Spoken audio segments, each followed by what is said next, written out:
Our role in life is to mentor and help others grow into the person that God wants me to be. Welcome to Sharing Our Marianist Stories, a podcast produced by the North American Center for Marianist Studies in Dayton, Ohio. I'm Mike Bennett, Media Administrator for NACMS. In early March 2024, I was privileged to interview Tom Mengler and Winston Erevelles. Tom is retiring this summer after serving as president of St. Mary's University for 12 years. Winston is currently a professor of engineering and dean emeritus of the School of Science, Engineering, and Technology, and is the incoming president at St. Mary's University. During this interview, they mention the influence of 3 key documents which are available in the show notes for this episode. Those documents include the characteristics of Marianist education, characteristics of Marianist Universities, and characteristics of Marianist administration. Without further ado, let's turn the floor over to Tom and Winston to introduce themselves. I'm Tom Mengler, president in my 12th and last year, actually my last 3 months as president of St. Mary's University. I'm Winston Erevelles, and I'm the incoming president of St. Mary's University, and I will begin my new role on the 1st of June.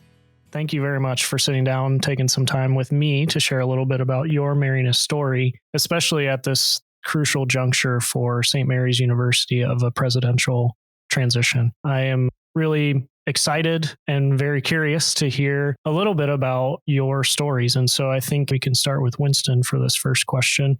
What was your first exposure to the Marianist family or Marianist charism? I would have to take us back to the fall of 2008. I was living in Pittsburgh, Pennsylvania, working at a private secular university, and the opportunity to serve as Dean of the School of Science, Engineering, and Technology came up. Up to that point, the only exposure I had to St. Mary's or the Marinists was voting on an engineering accreditation decision for St. Mary's, which essentially meant I had no direct knowledge of the institution. So it was through the process of interviewing for the role of Dean of SET, as we call the school, that I started running into professed Marinists, the Marianist Charism, St. Mary's University, something called a Marianist Educational Associate that I had no clue what that construct meant. But I would say between the fall of 2008 and then early 2009, I started getting a lot of FaceTime with the Marinists. And of course, here I am 15 years later. Thanks. Tom, how about you? My first exposure actually to St. Mary's, and therefore its mission as a Marianist university, was when the then law school dean, Charles Cantu, invited me to serve on a panel. And I think it was probably 2004, 2005. I don't really have a sense, but it was fairly early in the years in which I was dean of the law school at the University of St. Thomas. It was a new law school.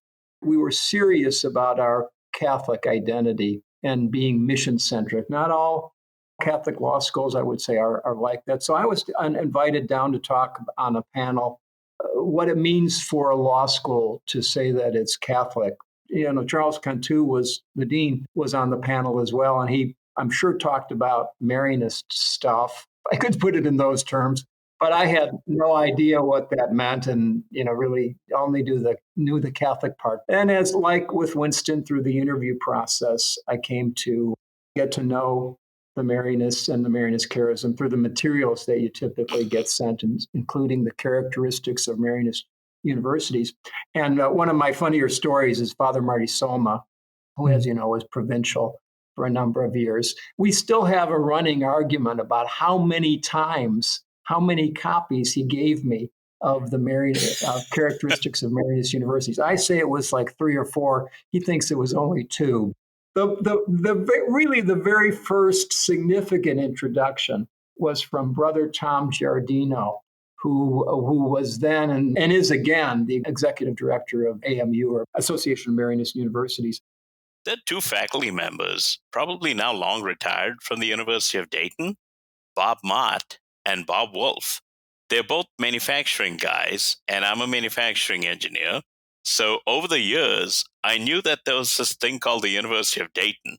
And because I was a young faculty member getting started, I asked them, what is it that keeps the two of you around? And how is it that you've spent so many years at this particular university? And I think that's the first time I heard the word community from them. Mm. And they had both mentioned that they were in the engineering technology department, and they were talking about the community that's the university. And much like Tom, they sent me both electronic and hard copies of the characteristics of Marianist Universities. But I think one of the things that jumped out at me, even early on, was something that there was a line to the effect of the Marinists being a discipleship of equals. Now, I had my early education from the Society of the Divine Word all the way back in Bombay, India, and it's a missionary order. But there definitely was, in this discipleship of equals, something that felt really, really compelling. And you read about these things and then you say, okay, so now I've read the theory. How's this actually practiced on a campus? I'm glad you've shared a little bit about the formational elements you had coming into St. Mary's, especially because it sounds like each of you had some maybe tangential connection with the Marianist family, but that was the real first immersion is what I'm hearing. The charism is something that's so vital to the work that we do, especially within Marianist institutions. And there's also a lot to juggle within the administrative roles that you have been in. And so I'm curious if you could share a little bit more about what that felt like to come into those professional roles and be learning about the charism at the same time. Were there important practices for you that helped you learn and be submerged in the charism? That's an interesting question. I would say there was not a moment, not a particular, I think you used the word practice, but Winston already mentioned the word community. And I have often said if you just randomly pick 25 students wandering around the campus and say, tell me the word that most characterizes your experience at St. Mary's, I think they would all say community. Virtually all of them would say community. So I think it is an immersion into the culture.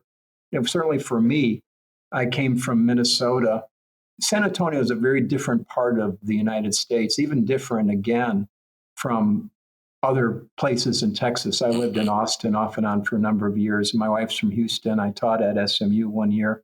There's a community aspect to San Antonio that is deep and embedded in the culture. And then it's another level up for St. Mary's. That's how I would characterize it.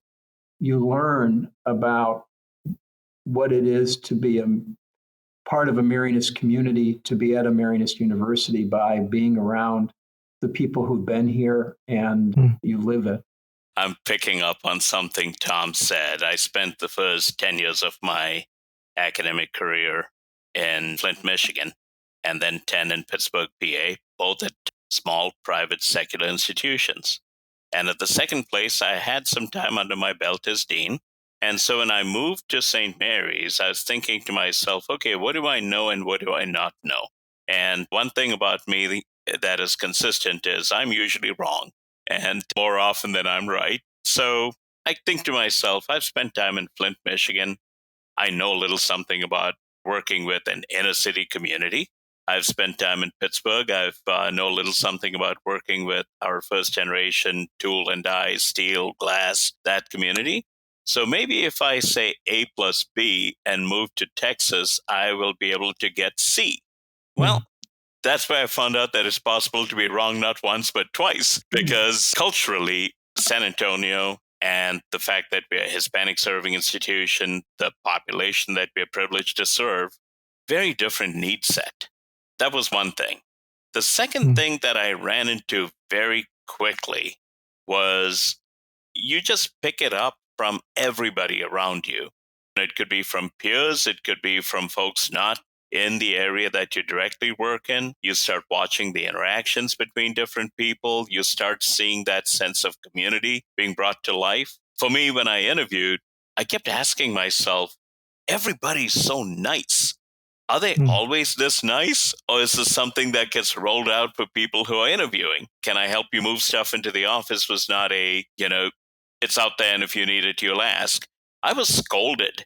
Week one, I was scolded by Paul Ulick because he had offered to help me move books into my office. And I'm sitting there thinking to myself, I have a reasonably okay back. I have a dolly. I can move things into my office. And as I was walking up to the office, dragging a cart with boxes of books on it, Paul stops me and he goes, did I or did I not tell you that I would help you with, your books? And I'm going, okay, so these folks, it's not just the spoken word. It is the genuine warmth. The actions behind it.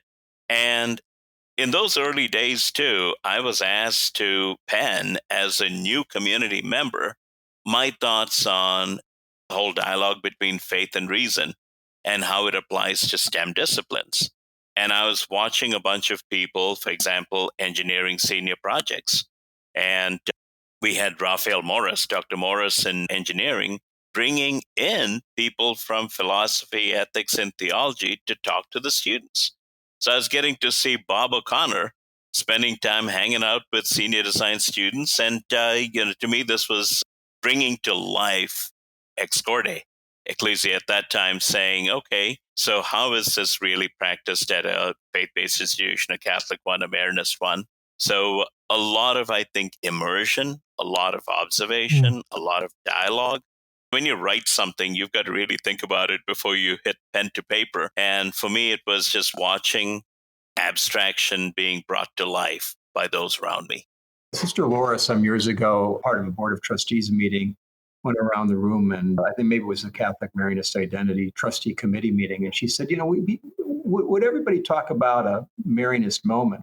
And to Winston's point, that you learn about this community through the generosity, the generous spirit of others. There's an incredible man who is probably our head gardener landscaper.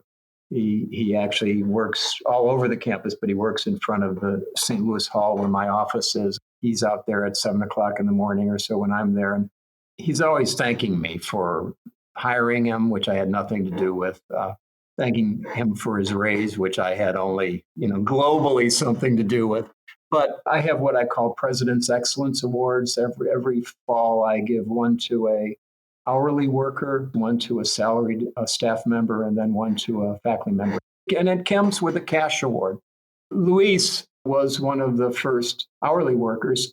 And the next weekend on a Saturday, I happened to be coming into the office for whatever reason. There he is planting flowers. I said, Luis, isn't this your day off? He said, oh yeah, but I thought that the front part of St. Louis Hall really needed a redo on flowers, so I went out and bought some. And I found out later that he bought them with his own money. Those are the moments that I think really underscore and touch me. I'm curious how you each see the particular impact of Marianist universities within the context of higher education, maybe even more specifically within Catholic education. Catholic higher education going forward is in for some challenging years. It's already there. You see here and there. Catholic universities and colleges around the country use the word holistic. And I think that word describes us all. By that, I mean the 200. There are 220 or so Catholic universities and colleges around the country. That doesn't therefore distinguish us to say that we're all about the whole person. It's not just book learning and skills training. It's values. Our mission statement at St. Mary's includes the formation of people in faith and educating leaders for the common good. That itself also doesn't quite pick it out. I do think that the Marianists believe we discern how God is calling us. We come closer to God through our relationships, through community. The importance of gathering young people together with their peers, but with older mentors, teachers, staff members is vital to their growth. And that's the insight that I think Marianist education brings to Catholic higher education, that you have to remember that gathering people together in meaningful ways is part of how we grow to love God and therefore to love our neighbor. I think to me, I think of the word grounding when I think of Catholic higher ed and specifically what we do at St. Mary's and the Marianist Universities. Keeping God and your faith at the core, being able to, as a university, support not just the Catholic faith tradition on campus, but also being tolerant and welcoming of others. And Tom and I saw this with an alumnus in New Delhi. This is a gentleman of the Hindu faith tradition and absolutely loved his time at St. Mary's, loved everything about the place, loved how the university embraced him, how the community embraced him. And then I would say on my second to last day in Chennai, we set up a meeting between the parents of a young man who is a second semester freshman at the university. And I'm sitting here going, how is it that I get connected to the one guy from Chennai, India, who's studying business at St. Mary's as an undergrad? And so I was more curious than anything else. And wouldn't you know it, they had two other family members who graduated from St. Mary's. So for me, I think there's this grounding in faith that really broader education, regardless of discipline, that allows you or makes you think about how your discipline relates to the planet, not in just a very narrow context, and I would say a much more thoughtful way. And then to me, if I look at those 5 characteristics, to me, it's almost like the owner's manual. This is how you're supposed to be living. These are things that are important to the community. These are things that you want to think about so that you as an individual are not just constantly, shall we say, drawing from the ATM of life, but also renewing and refilling that well that you drew from. And I think Marianist Universities, while being open to the challenges of the times, while being open to so many different possibilities, also hold on to that timeless truth that grounds us all. I'm curious how you've seen the Marianist Charism impact your approach to leadership in your work at St. Mary's. Before I became president, I had been dean at actually 2 other institutions for a total of 19 years. And I was thinking, well, maybe you just can't teach old dogs new tricks. So I do think I brought a set of values, behaviors, expectations for myself and for my colleagues that I would say I really didn't change. But I found coming to St. Mary's, where you referenced, Winston, the characteristics of Marianist Universities, we had some silos at St. Mary's when I arrived, maybe a lot of silos. And this is the kind of place that should be all about collaboration. And I think we are a much more collaborative university at every level that's entirely consistent with being Marianist. You can't be 17 different communities. You have to be one community. We're all taking care of each other. The characteristics talk about a integrated quality education. So the integrated part of it at every level is key. The quality part, I came with the expectation that we should strive to be excellent and always assessing just the ethic of thinking about how to improve what you did this week or this year or this month, how this event, how your class can be improved. I think that's at the heart of, quite frankly, Marianist education as well. Among the things that I'm most proud of is as I leave St. Mary's, we have a really strong leadership team. And I think that's part and parcel of the collaboration that has existed, the openness. When we're talking about decisions, I think the culture is, what are your thoughts before we make a decision? And a process both of mentoring others, but also empowering people to be able to become better leaders. And I couldn't describe the Marianist Charism any better than that our role in life is to mentor and help others grow into the person that God wants me to be. Some of who you are You have your early formation, you have your parents, you have mentors along the way, and then you start pulling together the pieces that you most admire from so many people. And some things have stayed constant for me. The sense that at the end of the day, we're all here for some length of time, whether it's on the planet, whether it's in a certain role. I used to kid around and tell people that the nameplate on my door should say for rent, because that's really, what we are. I think what I've really enjoyed, number one, the openness of the conversations. People being able to get into a meeting room for the most part. I'm not going to say that 100% of us do it, but for the most part, I'd say people are open. And for you to be open, it means getting into a room and being vulnerable. You're sharing things, sharing your perspectives, to saying, what can I bring to the table to help you? A lot of collegiality. And oh gosh, at some point, somebody brought to table characteristics of Marianist administration. Sometimes you pick something up and you read it and you go, yep, been there, done that, doing it, makes sense. And then something jumps out at you and you go, whoa, this is neat. There's a line in there from Father Chaminade about best superior is one whose superiorship is least sensed, or something along those lines, that basically says, yep, number one, you're a servant leader, but number two, you're not walking around either browbeating or issuing an edict. And it's not a, I'm going there and you guys follow. It's a, we're going to go there, we're going to consult. Eventually, of course, someone's going to have to make a decision, but there's a lot of consultation so that no one feels I was left out, my input wasn't considered. People's input is important. You take that into consideration.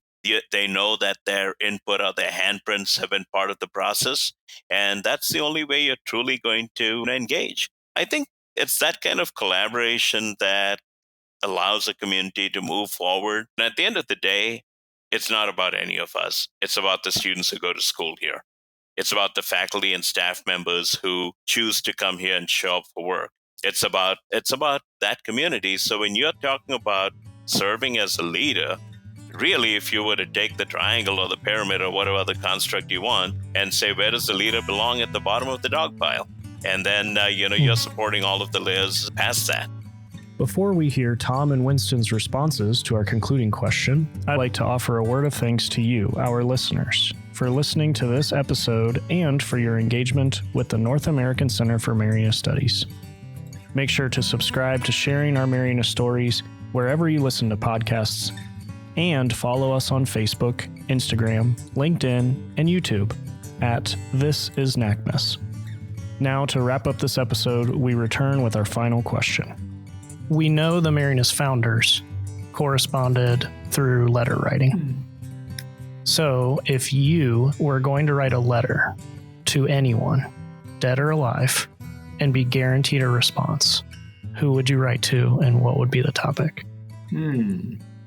I would write to Mother Teresa from the Missionaries of Charity, from the standpoint of how does one person move a mountain, and how does one person take on what appears to be an pretty tough, insurmountable problem, and have the discipline, the intestinal fortitude, the grit to keep going, even sometimes when you don't really see a whole lot of progress made.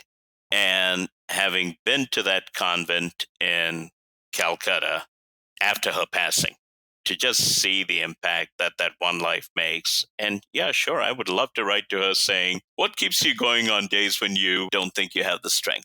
Well, I'm from Chicago originally, so I'll say in a somewhat flippant matter, Michael Jordan. How about Michael Jordan? Sure. Nice. That would be fun. But I think I would, given my transition about to happen, I think I'll write to Jesus Christ and say, so what am I supposed to do next? And see what he says. That would be the easy way to discern what I'm next supposed to do with my life. But I was thinking of Mary, of course, too. That would be, she might know better. She might know me a little bit better, actually, having spent 12 years at one of her institutions. Very profound. Well, thanks to each of you. I really appreciate you sharing your stories, and I was making notes here, and there's so many more things that I would love to pick your brain about. Thank you. Thank you, Mike. I had fun. Take care. Mike, thank you so much. It's been a real pleasure. Sure, my pleasure.